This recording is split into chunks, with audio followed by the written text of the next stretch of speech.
in association with Indian Green Building Council, the IGBC, is doing a week-long celebration, the PGMT World Green Building Week 2020, wherein each session is being presented by an eminent sustainability stalwart and exclusively curated for our partner institutions and their students. Now, I would like to introduce Ms. Payal Jain, the founder trustee of Prem Jain Memorial Trust, who will talk a little about the trust itself. Thank you very much, Apeksha. Very happy to be here. Welcome to the PJMT World Green Building Week 2020. I want to thank our speaker, Rajesh Jain. I'd like to thank Sri Sri University, Cuttack, Geeta Ji, Professor Swami, Architect Bhaskaran. Thank you very much, all of you. I'd like to tell you a little bit about the trust right now. Prem Jain Memorial Trust was founded in the memory of my dearest father, Dr. Prem Jain, with the mission to carry on his love for Mother Nature and lifelong commitment to creating a greener earth. He had a very special connection with students of all ages and believed that sustainability must become a way of life at an early age for it to begin to bring true change to our beautiful planet. Upon returning to India in the early 70s from the US after his PhD, he became a silent crusader in greening his beloved Janani Janmabhoomi at a time when green was simply a color to most of us. He was fondly known as the father of green buildings in India and was instrumental in single-handedly creating a green Bharat. His vision was that India become a global leader in green buildings and every Indian to contribute 1 square foot of green to India.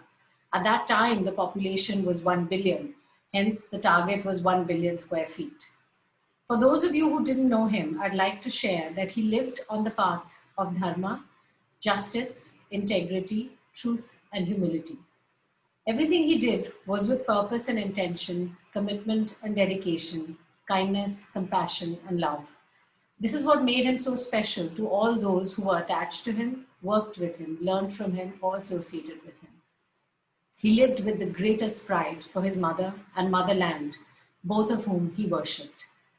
If his lifelong commitment is best expressed in words, it can be those of Guru Rabindranath Tagore.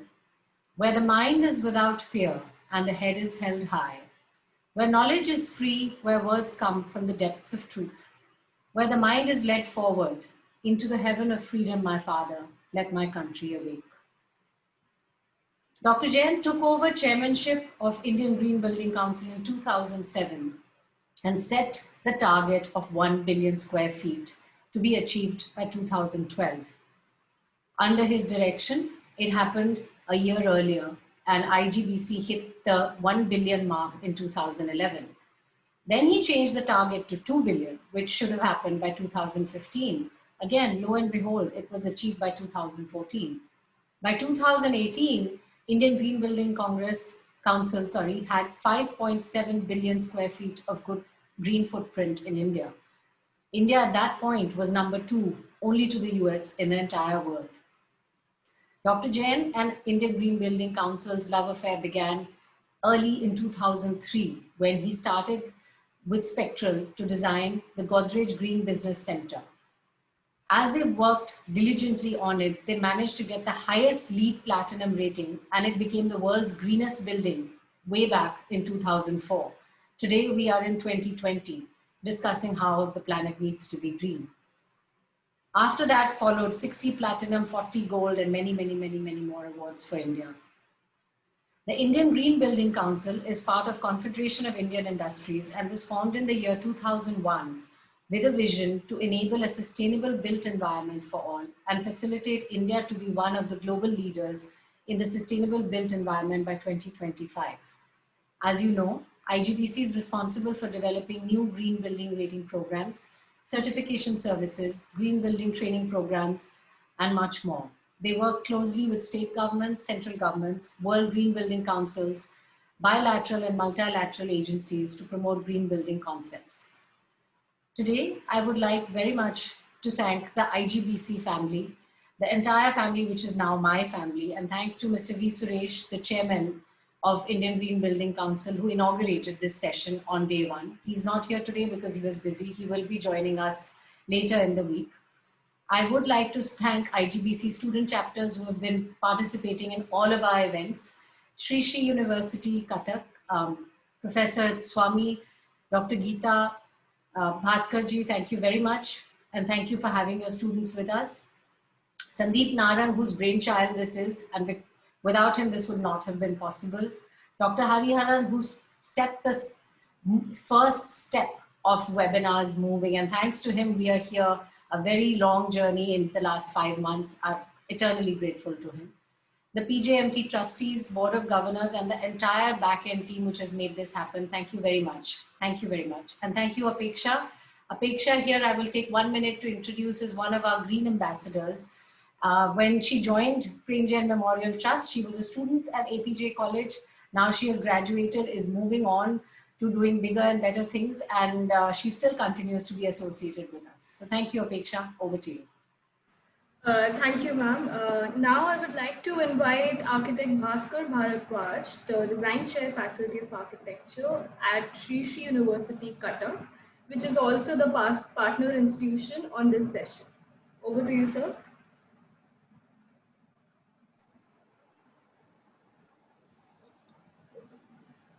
Jai Gurudev, very good afternoon to you all. I will start with a very important caption which has been coined by our Guruji C.C. Ravi Shankar. He says, universities are there to create a vibrant a mind that is open to research, questioning, and a new learning.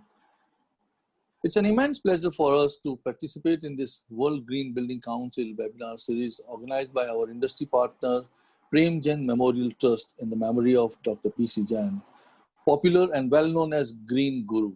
CC University always feels pride in supporting new innovative ideas and gestures that brings remarkable contribution to the society. CC University stands differently in the world due to the unique vision and the mission it adheres to. It is the brainchild of our most revered Pujya Gurudev Sri Sri Ravi Shankar, whose every moment of life is concerned about the intellectual development of human beings and persistent happiness in their life. His relentless work has brought a great transformation among people through multiple programs under the banner of Art of Living, spread globally, whose core mission is to transcend happiness permanently, even in the realm of constant changing factor of life. Happiness is the best philosophy of the world, as we don't know whether success gives happiness or not, but a happy mind indeed leads to the success. At CC University, next generation decision makers and leaders are groomed with the purpose to learn, lead, and serve. Though the university just commenced in 2012, it is rapidly emerging as a center of premium education in India, blending the best of East and West. It has inimitable approach to education that conglomerates best in innovation with the ancient values and wisdom from the East. Its existence is felt as a spread of 188 acres of quarry land located on the banks of Mahanadi River, eventually transformed by the vision of as a sprawling, lush green, beautiful campus inspired by the ancient universities of Nalanda and Takshashila. CC University offers many premium courses like osteopathy, a unique course in all of Asia introducing drug-free, non-invasive manual therapy, bringing revolution in the path of medical science. Faculty of Architecture with its newly launched course of interior design is another premium course aimed to be the industry relevant among many more courses under different banners. Our Faculty of Architects philosophy of design excellence integrates wide range of interrelated disciplines like architecture, vernacular traditions, engineering, landscape, urban design, housing, environment planning, energy efficacy, green concepts, climate, and liberal arts as well, developing the ability of students to draw inspiration from broad body of traditional and modern knowledge systems. Curriculum of architecture is well structured and cross-related with all theory and technical subjects with design as a central focus of instructions. The creative, collaborative atmosphere enables the students to explore and develop innovative ideas by means of discussion and exchange of thoughts through a comprehensive range of platforms and media. As new ways of thinking emerge in the profession of architecture, the field grows increasingly complex and requires new techniques on inquiring and design. We at Faculty of Architecture groom committed individuals to take up a leadership role in shaping the built environment. Our first batch of graduates are ready to convocate it, and faculty continues to innovate new design approaches addressing the challenge posed by the contemporary society. Our association with professional bodies like IIA, Indian Chapter of Architecture, Orissa, and IGBC, Indian Green Building Council, and with industry partners extends opportunity to students and faculty to enhance their knowledge about current issues and advancement in the professional fields. Students and faculty's active participations has fetched many awards and recognition to our Faculty of Architecture and University too. One of them to cite is the Green Champion Award in 2018. Our active and committed research cell and professional consultancy run by expert teaching staff and professionals takes a lead to extend their services to the society by offering innovative technology and design solutions.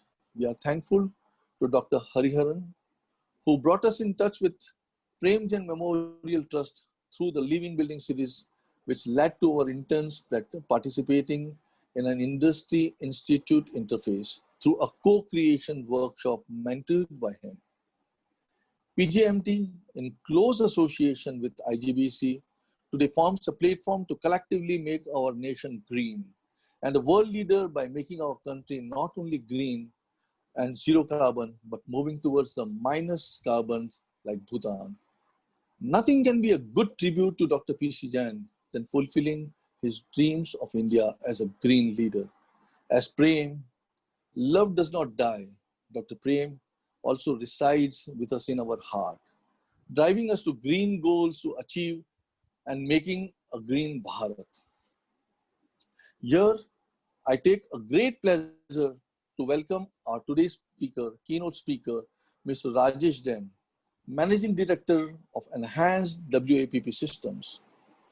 He is an IIT chemical engineer and qualified energy auditor. He has done many energy audits besides water audits. Mr. Rajesh Jain has worked for 25 years on wastewater treatment.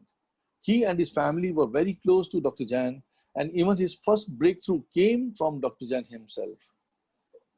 His expertise ranges wide from effluent treatment plants for textile sector to more common tertiary water treatment plants for treating sewage black and sludge gray water. Mr. Rajesh has done over 500 projects of size varying from 100,000 liters to millions of liters per day. His understanding of water behavior and management of organic mass in water enriched over years. He is working on over 100 wastewater treatment projects across India. He's hoping to work on water budgeting for one state with a study of solutions for agriculture, industry, and urban use. We hope to be able to bring him to our campus to help us reduce our freshwater usage and close the loop of grey water.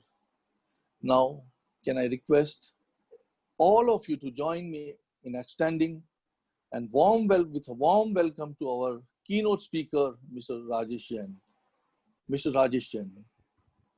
Thank you. Thank you, Architect Bhaskar.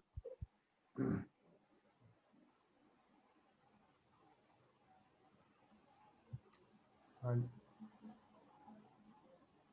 thank you for a warm intro and good afternoon to all the students who have joined today and all the faculty members from Sri Katak University. Can you see my presentation, Dr. Bhaskar? Yes, please. Please proceed. Okay. Thank you, Payal, and I'm grateful to Dr. P.C. Jain, who helped me choose this path of sustainability right in the beginning when I had just passed out and I was exploring my career paths. And so I got an opportunity to work on many projects across India and understood the whole urban landscape, industrial challenges, as well as now agri. Lately, I've also started working on agri, and I understand the water challenges across the sectors. And so I'll be sharing, I'll try and keep my presentation very simple and try and share my thoughts with the students. I think so. I'll start with homes. Whether are we living in sustainable homes? I'll start from there, and I think most of the students will be able to relate to their homes and what can we do better at our homes in terms of sustainability, and then we'll look at homes together, build the societies. So we'll look at societies, and then I'll also discuss about other buildings aspects of design for what net zero water for other buildings, and then I'll talk a little bit about the cities. So home to buildings and public societies to cities is how my presentation would flow, and I hope it will have some impact by the end of the presentation to all the students who have made an effort to join today. So to start with, so water for sustainable built environment, uh, solid waste management and rainwater harvesting. Just like that. Yeah. Okay.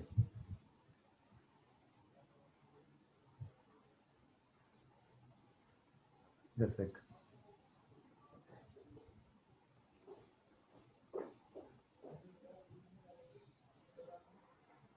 And yeah, I hope you can see my second screen. So, water, our country, India, is quite water stressed because as per the data available, we have many cities which are likely to run out of water. There's a lot of groundwater exploitation which is happening. A lot of our water bodies in the cities are contaminated. We can't use that water. 54% of India faces high to extremely high water stress. So water becomes very relevant from the sustainable architecture design point of view. And of course, so sustainable water management becomes the need of the hour. And how you can make an impact as an architect, is what I'll try and share. So in this slide, I'm trying to show a broad comparison of India and China, because why I chose China, because we have similar kind of population. Of course, the footprint of China is quite big compared to India, but in terms of population, we are similar, and our water resources are 4% compared to China, which is 7%. So we have the freshwater resources we have available in India is very less compared to our population of 16 to 17%, which is of the globe. So so just want to make a want you to people note that yes, we don't have luxury of wasting water in India. So Dr. Premchand Jain, he used to believe in the concept of Panch Tattva and our old Vedic principles. And I think as you also as architects are learning about how the circular economy. See, we always believed in circular economy as Indians. We always used to conserve resources, reuse, recycle as much as possible. But slowly, I think as we are adopting to new lifestyles, we are forgetting our basic principles, and it's time to relive these principles. Which the Panch Tattvas are sky, air, fire, earth, and water. And I think as architects, many of you must be thinking of implementing these basic concepts in your designs. Okay, so as I discussed, I'll start from my own home. I've picked up some pictures from my home, and I was struggling to, when I looked at, how do I manage solid waste? Am I segregating my waste into food waste and, dry waste and sanitary waste and all that? So I found that, we need a good number of dustbins and in different locations, strategically located, so people don't mix up the waste. And so I'm showing you a picture of kitchen waste in the kitchen, and then sanitary waste in the toilets, and also dry waste and all the packaging waste. Sometimes they are wet from inside. I'm showing 2 dustbins which we have located to segregate that waste also. Otherwise, people tend to mix up this waste into one dustbin and fill up the whole dustbin very fast. So, these are some of the challenges we have when we design our homes or when we design our buildings. We don't take care of these aspects, and I think it's high time that we start taking note of this and start looking at all this.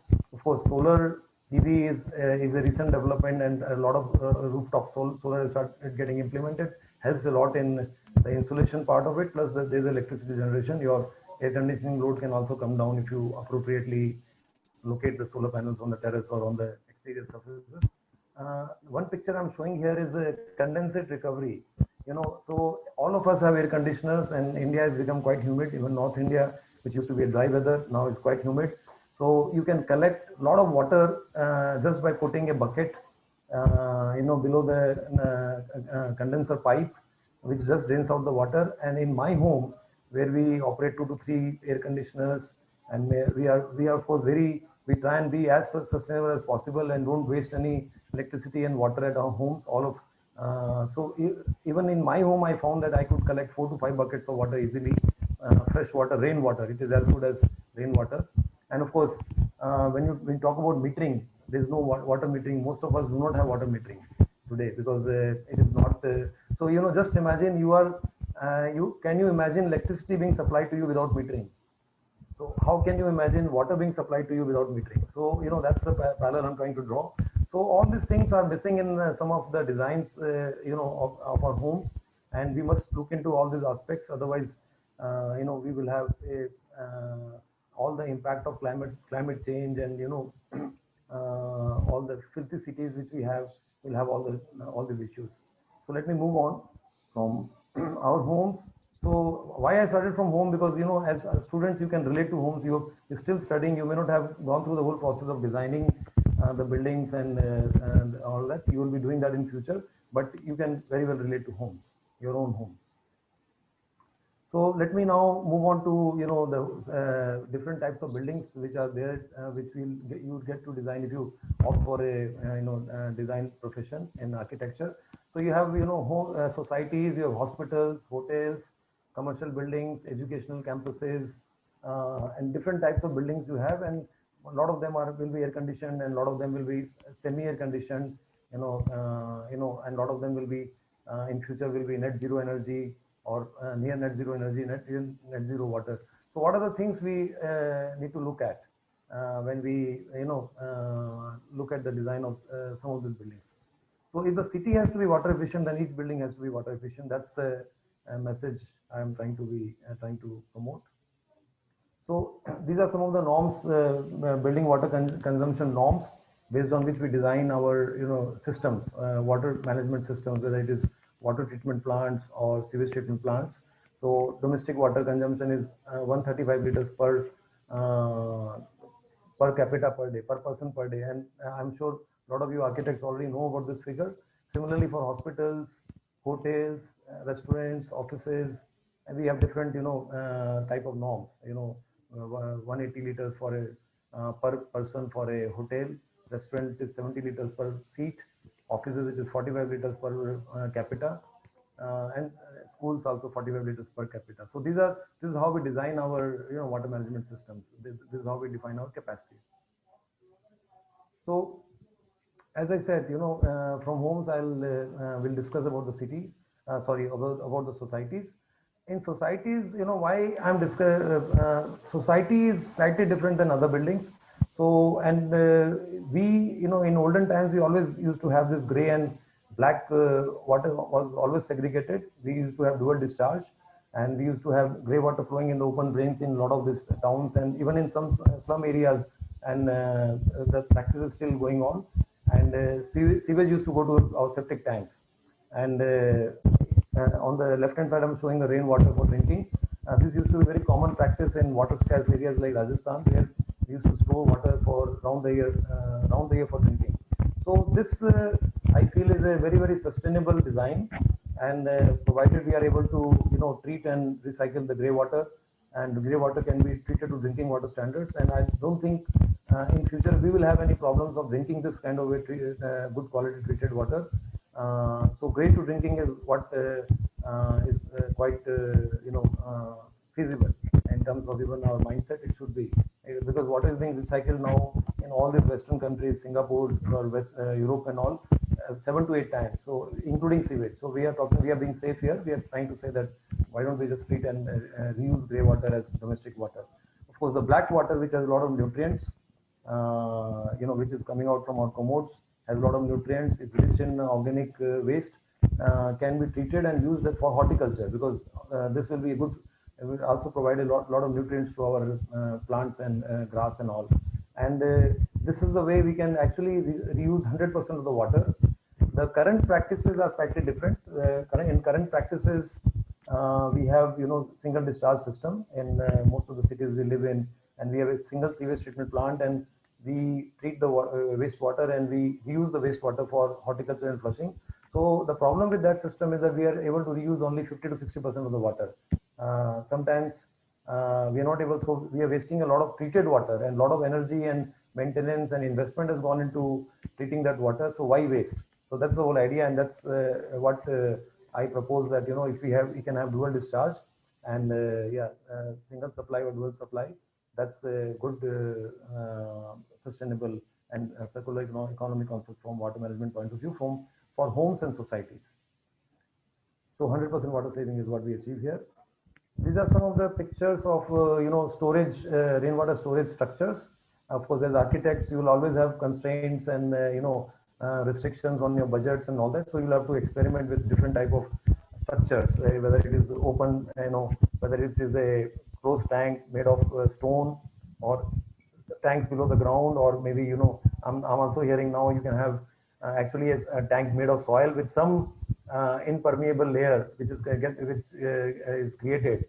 This is what we are trying to show here in Bhunguru, without Bhunguru and with Bhunguru. So these are some of the structures you should understand, and when you go into your professional career and look at rainwater harvesting.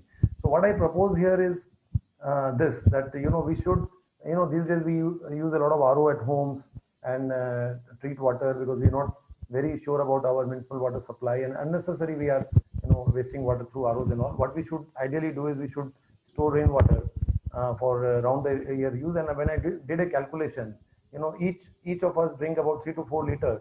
So if you are a 4 to 5 member family, you need 20 liters for drinking, and maybe another few liters for kitchen use. So 50 to 60 liters, maybe maximum 100 liters per family is sufficient for this kind of a. And if you look at the round the year usage, you can design your storage systems for 3 months, 6 months, or 12 months, and it will not be a huge structure, and you will get very safe drinkable water. Of course, you may need some mineralization of that water. So I'm proposing a centralized drinking water scheme with rainwater. So when we do this, what we achieve is our water demand actually comes down from 100% to almost 25%. There's a 75% saving by implementing some of these basic simple concepts. And a lot of places these are already being implemented, but not holistically. Some client customers are trying to do it, but they also are not able to achieve the full objective. So if we do it well, I think we can achieve the desired objective, and our water demand of our cities can come down. So this is a case study of a housing society. Of course, I'm not showing exactly the concept of gray and black and the calculations based on gray and black, but I'm showing that if you want to achieve zero discharge and reuse all the water, these are the kind of numbers you look at. If you recover all the water and reuse, your freshwater makeup demand, which is almost 226 KLD, comes down to about 39 KLD. So this is exactly what I'm mentioning, that your freshwater demand comes down to less than 25% in this case. I'll not go through much of details. Of course, this is just a case study. So, what is happening in the picture above, what we are trying to show you is that freshwater demand is still high. Instead of 226, it is 168 KLD. That's because we are having a single discharge, and we are with a single sewage treatment plant, and we are partially reusing the water. As I mentioned already, we are reusing it only for horticulture and maybe some flushing. But if you extend it further and polish this water further, and use this water as a domestic water, then you can achieve this 39 KLD, which is a significant saving. So this is where the wastages are. Now, looking at solid waste, the biggest problem with solid waste is, which I already shared some pictures, that it's very important for us that we segregate dry and wet waste at our homes. Unless we do that, it's very difficult. And of course, the city has to offer that infrastructure. The societies have to offer that infrastructure, that all waste once segregated remain segregated and they are processed separately, then only we'll achieve the a cleaner city and a greener city. And this is a problem today. I mean, even if we segregate waste at home, sometimes it gets mixed by the service providers and it goes as a mixed waste. But that's a challenge I'm posing to architects, who all of you who are coming up in your careers, want to come up in your careers. Don't just look at the project you are designing. Also look at, some of you may become town planners, and look at the city infrastructure problems and whether we are linking the whole problem and the solution well with from homes to buildings to city. Then only the full objective can be achieved. Of course, in this picture, I'm trying to show that it's quite feasible that once we segregate wet and dry waste, we can do simple composting of the wet garbage at society level, so that this waste does not go out into the city municipal system and doesn't get mixed with dry waste. And then dry waste will be quite valuable. It is, most of it is 80% of it is mostly recyclable, and we have a good ecosystem of kabadiwalas who just pick it up and try and reuse it. Only 10 to 20% of waste will go into sanitary landfill or some sort of a treatment, municipal treatment, solid waste treatment system. So yeah, of course, when we do sewage treatment plants, we also have some sludge coming out. So in this slide, I'm trying to show that if you combine the sludge from the sewage treatment plants, sludge as a residue, and the food waste, it can also be composted together, and it's a rich manure for horticulture. Of course, now with the sustainability becoming a focus area for a lot of us, a lot of new concepts of kitchen garden and solar and drip irrigation and so many different technologies are coming up which can be adopted and to make greener homes and greener societies. Okay, now I'm trying to move towards the city and the other buildings in the cities.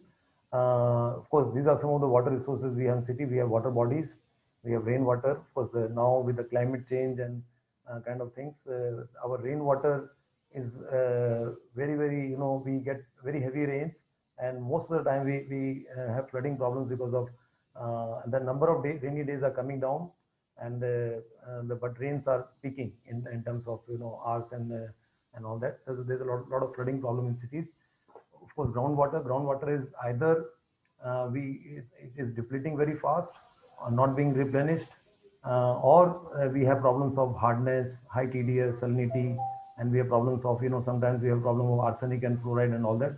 So groundwater needs a lot of treatment, and recycled water, which is a great source of water. So if so all these are resources for us, and we need to maintain them, and we need to maximize our our effort to use them in a judicious way.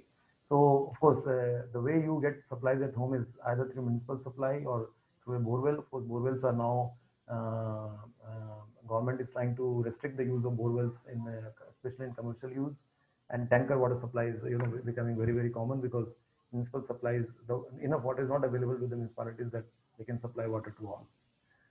Okay, so coming to other buildings, in this part of the presentation, I'll share a very simple way to design the water systems in terms of how to minimize the water consumption. So approaches for fresh water reduction at building level. So I'm showing whether it is an operating building or a new building. In an operating building, of course, you go through a design review, you do an audit, and then you try and see how the water can be saved, and you try and retrofit the systems and try and with the learning from the existing buildings, we can I've tried to draw in the new project. How do you design a new building with water use efficiency, keeping water use efficiency in mind?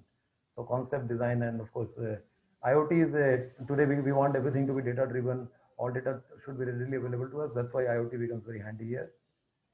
So that we can actually see the impact of.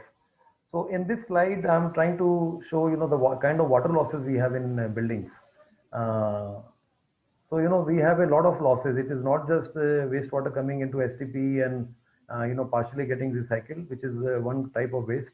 But also there are a lot of wastages from if we have RO plants, if we have cooling towers, if we have laundry in hotels and hospitals. So a lot of wastage happens. And we have seen that these put together these wastages as high as 50%, and that's why the fresh water demand is going up. So if we realize this, and then try and focus on this reusing all the wastewater and recover all the other water, high TDS water and all, we can actually bring down our water consumption, freshwater demand to less than 25%, as I already shared. So how to do this? So, this is a simple equation which I have started using a lot with our customers. So freshwater demand, if you have to establish a freshwater demand, is equal to AC evaporation. Uh, so AC evaporation is, if you know, or if you don't know, when you have a when you have a centralized air conditioning system, you need to reject the heat. And one place where we reject the heat is the cooling tower, where the water gets evaporated, and through evaporation of water, we cool the cooling tower water, and which comes back to get reheated and all that, and in a closed loop. So, in the whole process of cooling, a lot of water gets evaporated. This is what I mean by AC evaporation. Then the next thing is horticulture demand. Horticulture demand is what we use for our lawns and trees and plants and all that. So these are primary reasons why you need fresh water. Why? Because this water does not come back into our system. This escapes our system. AC evaporation escapes into atmosphere, and horticulture demand also, water either goes into soil or it evaporates. And then there are apparent losses. Apparent losses are the losses I'm showing here due to system designs, and which can be which are avoidable if we design it well. And then hidden losses.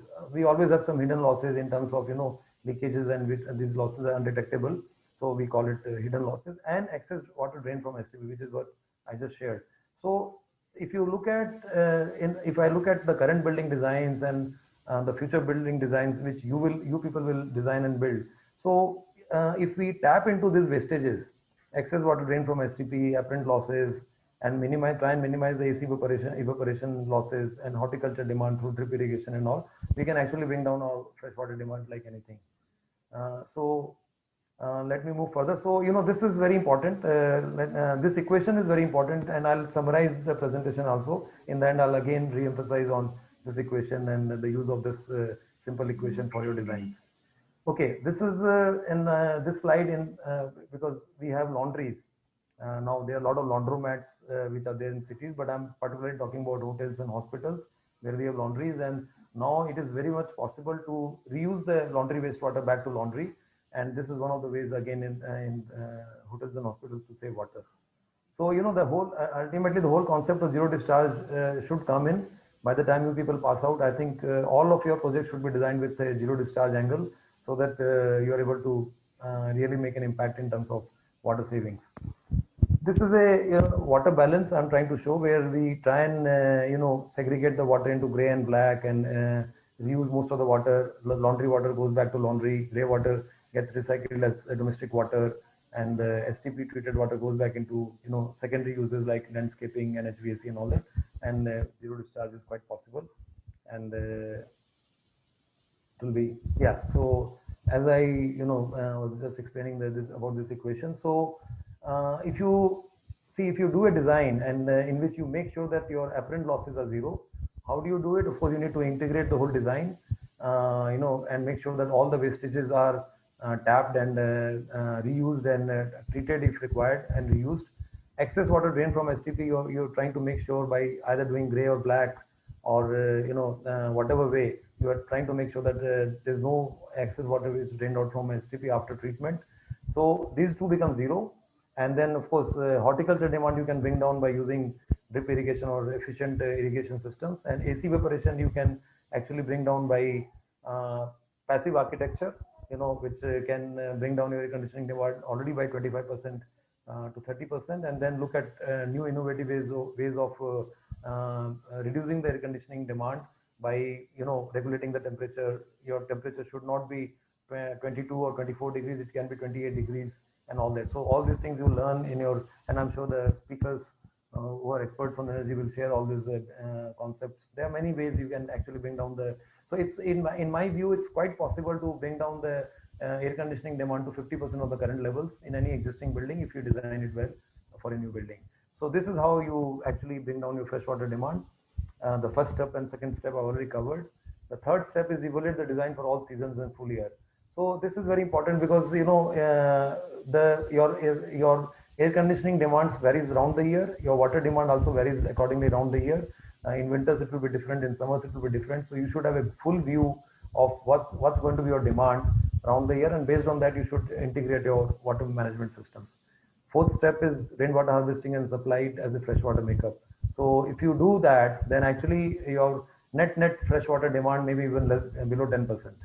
And I'm actually looking forward to those opportunities, working with some of you to achieve this. Yeah. So once we do all this, then what we see is our per capita and water demand will come down from 135 liters to 25 to 30 liters, maybe lower. Educational campuses, the demand will come down. Hotels, hospitals, everywhere the demand will come down significantly. Retail, mall, commercial, and IT. These are some of the data points.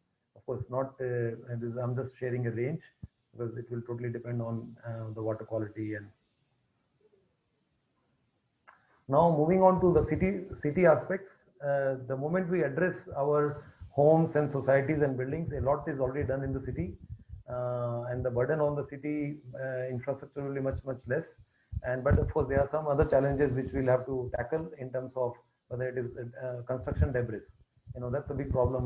When I see my society, there are 10 houses being broken down and being rebuilt. Where's all this waste going? So the construction debris is one of the big challenges. And of course there are other types of electronic waste and all that, and a lot is happening in that space also. So a lot of other issues like air pollution and stormwater drainage, flooding problems and all, we have to look at. If you choose the path of becoming a town planners, then of course you should look into these other challenges and integrate both ends well. Otherwise, we'll have a mess like this. Waste management in a mess. Cities are growing by heaps and bounds, not leap by bounds. Heaps and bounds. So this is what is happening, and of course, most of us don't like the view, but that's the truth. That's what is happening today, unfortunately. And as responsible citizens, I think we should look into this and understand and go into root causes of why this is happening. As I already shared that, we all, as Indians, we all believe in the circular economy concept. It is ingrained in our thinking. Dr. Jain also always promoted the concept of ecological development, green development. IGBC is also doing the same, and a lot of us are trying to do it. So, so when we look at the whole circular economy, try and save water, save energy, reuse solid waste, etc., etc. So the whole, then the whole impact on the environment will be much less, and we'll have much better and cleaner cities. And one of the things I personally look at is the operating cost of a city. The operating cost of a city will come down significantly if we look into all this, and that our lives will become much more sustainable. Okay, in this slide, I'm trying to show how do you do it practically in a city, in a given city. So I always, try and share this idea that we can divide the city into 3 zones. The zone which is yet to be developed, because all cities are growing and periphery of the city is growing. So that's where we can actually implement all the new concepts of gray and black, segregation of waste at source, and all the renewable energy, and all, whether net zero energy, net zero water, all the new concepts. And it should be all driven by policy, government policy, if we can look into this. The city which is already developed also has 2 parts, which is the modern city and the old city. Of course, old city always will be very cramped and may not have luxury of spaces. So that's where we'll have to typically go for centralized systems. And the new city will have decentralized systems and partly centralized. So it will be a mix of centralized and decentralized concepts. And but yeah, the water can be used both for decentralized locally in our own buildings and projects, and for centralized, the water can go into industrial uses and power plants, etc. Thank you. I think I hope this has made some sense for all of you students, and I'm happy to answer any questions. Thank you for the very educative session, sir.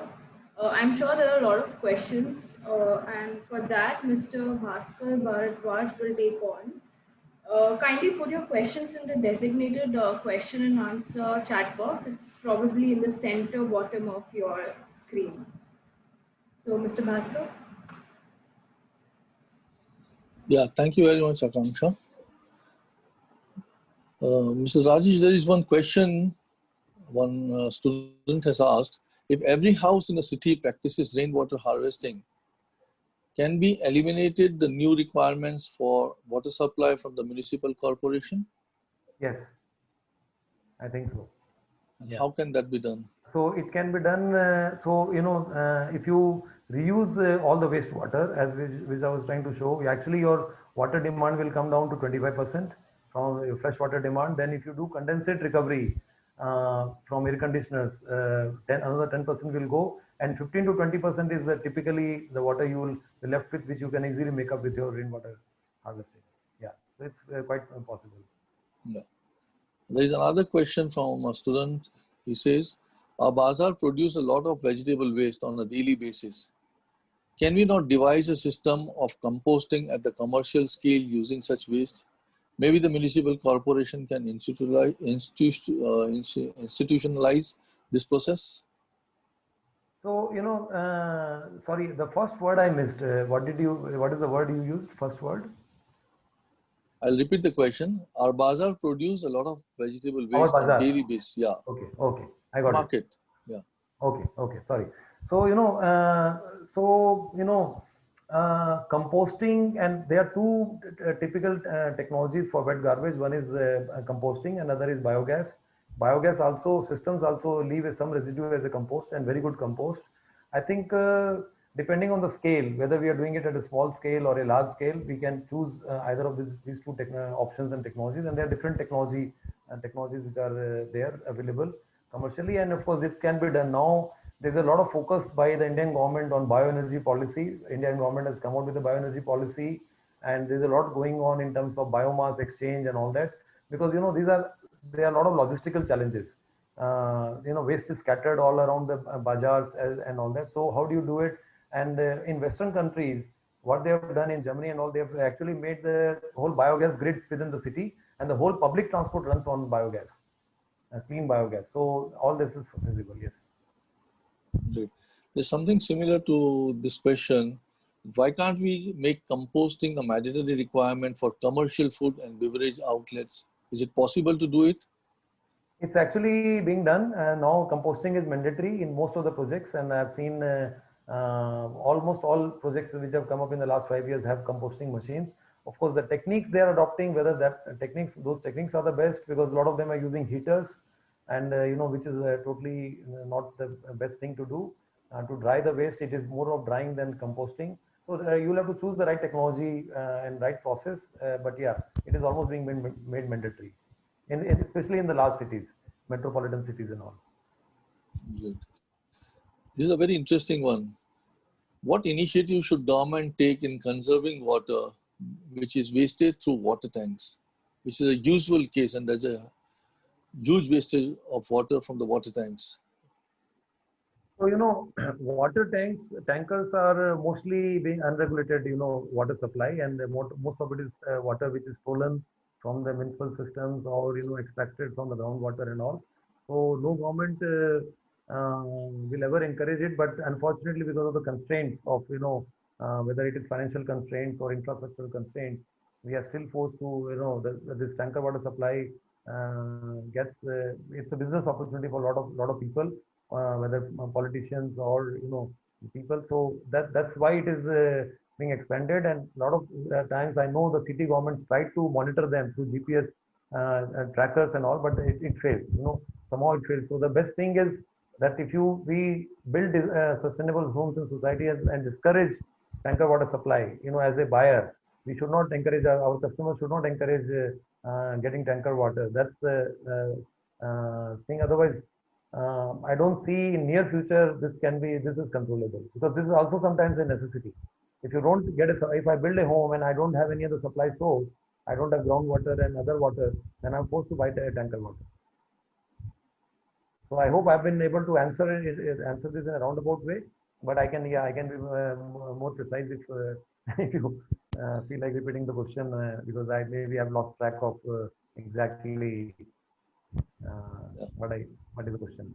Yeah. Then another very good question is, what steps should citizens take towards water conservation and harvesting? Because there are many options and it has a wide range from north to south and east to west. Yeah. So, if you want to look at water in India holistically, 80% of the water gets consumed in agriculture. It's a huge consumption. There's a lot of wastage in agriculture, and only 10% gets consumed in cities and in the urban water supply, and another 10% by the industries. So, if you want to look at it holistically, then we need to address the problem of excess water consumption in agriculture, and it should come down from 80 to 70, 70 to 60, 60 to 50, and 50 is quite achievable, and that will be a huge saving for India. Of course, I'm also part of some of the projects which are trying to address water stress in agriculture. If you want to look at now cities, because most of you as architects will be involved in cities, buildings in cities. So, that in cities, the problem is high population density. The utilities are not designed well. The pipelines are not, not trenched properly for maintenance. So maintenance becomes very difficult in a high population density kind of a scenario. So if we can build sustainable projects and say that, okay, we will not need water, or even if we need some water, external water, it will be only for 10, 20 or 25% of the total water demand. So that will help a lot in saving water. And there are a lot of measures. Like you can look at, there are a lot of now spray nozzles you get in taps. You can save water. You can treat and recover and reuse all the water like gray, black, and rainwater harvesting and all that. So there are a lot of ways we can save water, even drip irrigation for a horticultural lawns and all that. So there are many ways. Passive architecture is also a way to save water. Yeah. True. The outskirts of the city are the home for solid waste. Yeah. How can we reduce that? I think the first step is waste segregation at source. The moment you do it, 60% of our waste is wet garbage. The moment we take care of it from our homes to our societies, only 40% will be left, and that 40%, most of it is recyclable. So, as I said, then you are, of the total waste, you're only throwing out 10 to 20%, which is not recyclable, and that's what the municipal corporation will have to take care of through appropriate technologies. So that's when your, periphery of the waste will never reach the periphery of the cities, and they'll be much more useful. The peri-urban areas will be much more useful than just dumping waste there. Yeah, very true. I think the segregation of the waste from the source itself is very important. Yeah. There is one very big question. Not reverse this scenario by encouraging reuse and production of more durable products. Hopefully this will end the demand of extremely cheap products with the little durability by using aeroponic and hydroponic vertical farms. Can we not open up locked up land under agriculture for forests, which can help in cooling the climate and globe? So, this is what exactly I'm trying to work on. We are trying to develop some pilot projects in managing water stress in agri. So, one of the big emphasis will be in future will be on protected, cultivation, which is all greenhouses and all, which will have the yield will be 100 times of the yield we are getting today. Because a country like Netherlands, Dutch, they having their productivity is 100 times of what we do today. And of course, aeroponics and hydroponics has already come into India. A lot of work is going on. A lot of projects are also running successfully. I know Mahindra, they're producing potato seeds in aeroponics, and hydroponics is also big. But of course, they're not very popular. There are only a few examples right now. If we expand into this, we'll have quality food, safe food, as well as much higher yield per hectare. Could you please share your thoughts about black soldier fly method for solid kitchen waste management? Well, I've not heard of this word. So what is this? Black soldier? Black soldier, sorry. Yeah, it's like a black soldier fly method for solid kitchen waste.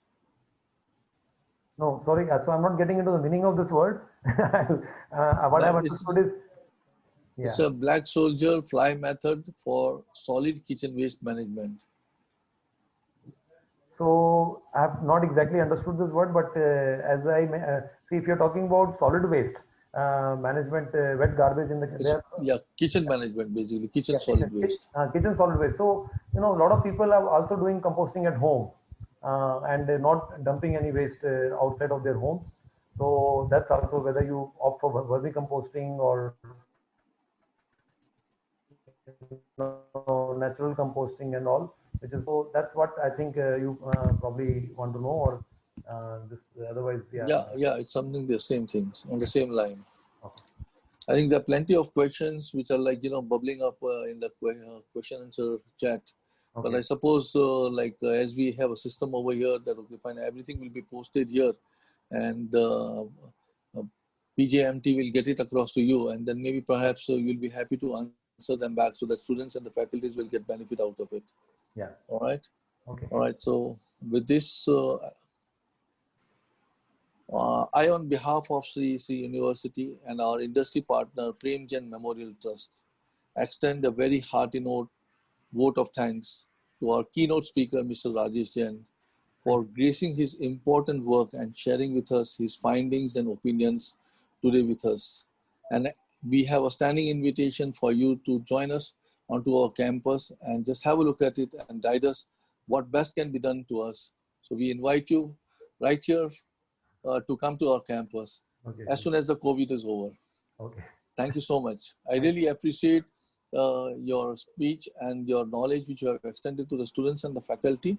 And I really thank Ms. Payal Jain, who has organized this wonderful scenario and the web series spanning for a week. Thank you so much. Thank you, Bhaskarji. Thank you very much, Rajesh. And just for everybody to know, we will be posting the complete set of Q&A on our website and the links of all the sessions as the week comes to an end. So please feel free to visit, and you can watch all of these sessions again. Thanks, Rajesh. That was most informative. Thank you. Okay, bye. Thank you, Bhaskarji. Thank you so much. Thank you.